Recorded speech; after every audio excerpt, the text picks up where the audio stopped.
नमस्कार, मैं नीलाक्षर श्लोक बात में आपका स्वागत करता हूं। आज सांस्कृतिक चेतना और राष्ट्रीयता के वाहक मैथिली शरण गुप्त जी की जयंती है।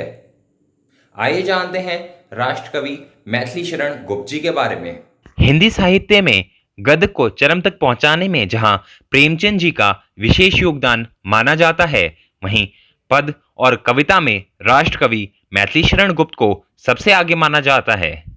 अपनी कविताओं से मैथिली शरण गुप्त ने कविता के क्षेत्र में अतुल्य सहयोग दिया। मैथिली शरण गुप्त खड़ी बोली के प्रथम महत्वपूर्ण कवि हैं।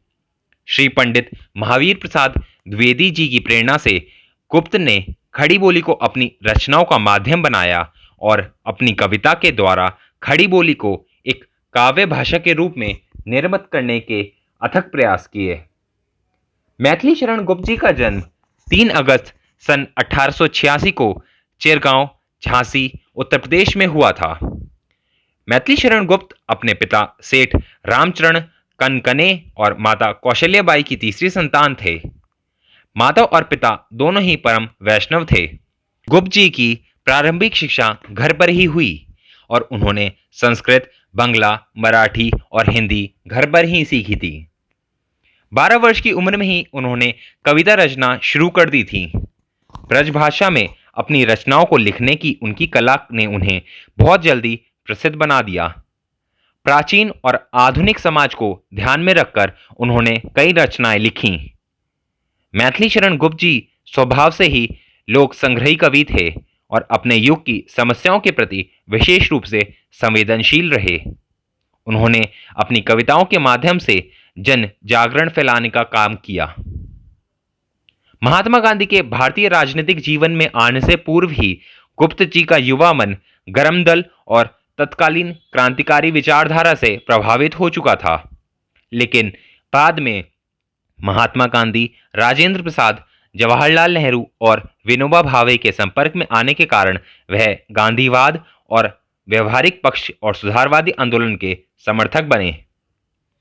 सन 1936 में गांधी जी ने उन्हें मैथिली काव्यमान ग्रंथ भेंट करते हुए उन्हें राष्ट्र कवि का संबोधन दिया। देशभक्ति से भरपूर रचनाएं लिख उन्होंने स्वतंत्रता संग्राम में एक अहम काम किया। वे भारतीय संस्कृति एवं इतिहास के परम भक्त थे, परंतु अंधविश्वासों और थोथे आदर्शों ने उनका विश्वास नहीं था। वे भारतीय संस्कृति की नवीनतम रूप की कामना करते थे। पवित्रता, नैतिकता और परंपरागतता, मानवीय संबंधों की रक्षा गुप्त जी के काव्य के प्रथम गुण हैं, जो पंचवटी से लेकर जयद्रथ वध, यशोधरा और साकेत तक में प्रतिष्ठित एवं प्रतिफलित हुए हैं।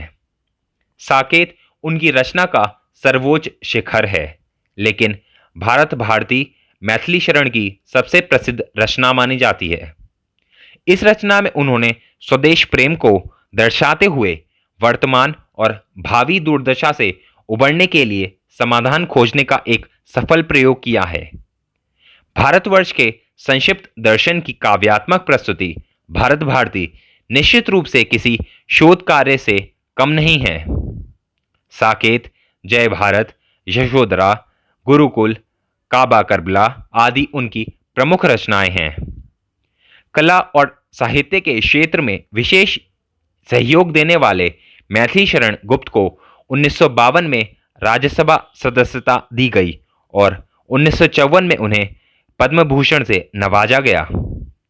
इसके अतिरिक्त उन्हें हिंदुस्तानी अकादमी पुरस्कार, साकेत पर इन्हें मंगला प्रसाद पारितोषिक तथा साहित्य वाचस्पति की उपाधि से भी अलंकृत किया गया।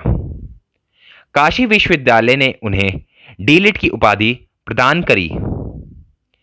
12 दिसंबर सन 1954 को चिरगांव में राष्ट्रकवि मैथिली शरण गुप्त का देहावसान हो गया। आज 3 अगस्त को उनकी जयंती लोग कवि दिवस के रूप में मनाते हैं। मैथिली शरण गुप्त की रचनाएं आज भी इस बात का आभास दिलाती हैं कि भारतीय संस्कृति में साहित्य का कितना अहम योगदान है।